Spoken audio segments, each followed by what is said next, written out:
Livre você com o projeto Dicas de Leitura, os grandes clássicos da literatura mundial. 5 últimas resenhas, 50 foram escolhidas e publicadas desse livro. Eu estou colocando aqui para que vocês tenham acesso.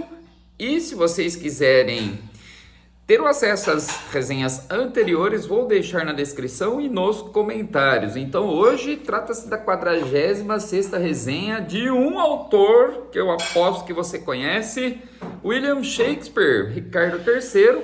Eu fiz a resenha de uma adaptação. Eu tenho um livro aqui na biblioteca com as tragédias de Shakespeare, eu li algumas delas, mas essa aqui, Ricardo III, é um livro fantástico. A adaptação, aliás, também é fantástica.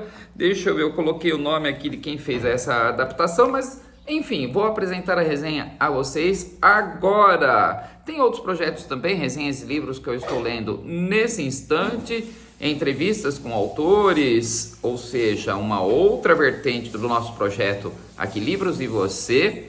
São vídeos aleatórios e vídeos motivacionais. Vamos às dicas de leitura, os grandes clássicos da literatura, agora com essa resenha, a 46ª, ou seja, contagem regressiva para chegar ao final do projeto, que, aliás, na 50ª resenha, eu estarei dando de presente para vocês, quem fizer um comentário, curtir o vídeo, um livro digital para você ao alcance de si, estará recebendo de presente. Basta clicar, se inscrever, curtir e comentar. Eu explico depois da última resenha. Então, Ricardo III, William Shakespeare, nascido em 1564 em Stratford-upon-Avon. Shakespeare é considerado o maior dramaturgo de todos os tempos, com quase 40 peças escritas e, sem dúvida alguma, o mais encenado em todo o mundo.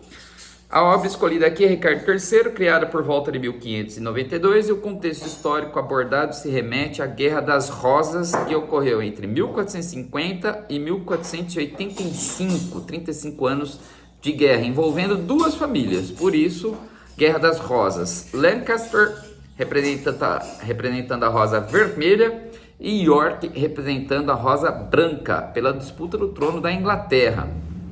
A peça se passa mais especificamente nos 2 últimos anos da guerra, logo que o rei Henrique VI é assassinado na Torre de Londres por Ricardo, o Duque de Gloucester, tornando-se assim o rei Ricardo III. Ricardo, nascido com graves deformidades físicas, já demonstra suas pérfidas intenções nas primeiras falas, logo após, na cena 2 do ato 1º, durante o féretro de Eduardo, também assassinado. O diálogo entre o criminoso Ricardo e a viúva Ana é extremamente forte, em que esta é inacreditavelmente galanteada pelo causador da morte do ex-marido. Aqui um pouco da psicopatia do rei Ricardo III. Outras intrigas ainda foram dissipadas por Ricardo ao gerar ódio em Clarence, seu irmão, contra o rei, provocando sua prisão e mais tarde, por ordem do próprio Ricardo, também ser executado. Ricardo, apesar de tudo, demonstra redimir-se de seus supostos erros, entre aspas, de que lhe difamam, entre aspas, também em resposta às acusações da rainha Margaret, também de língua ferina, sob frequentes justificativas com frases de efeito, como, por exemplo, tantos vagabundos se transformam em nobres que muitos nobres se transformam em vagabundos. Prossegue, porém, com o auxílio de seu séquito formado pela liderança de Buckingham, e depois, sob a influência de um acordo em dinheiro, Ricardo julga-se traído em determinado momento e ordena a prisão de seu ex-escudeiro sem que Buckingham recebesse a recompensa prometida.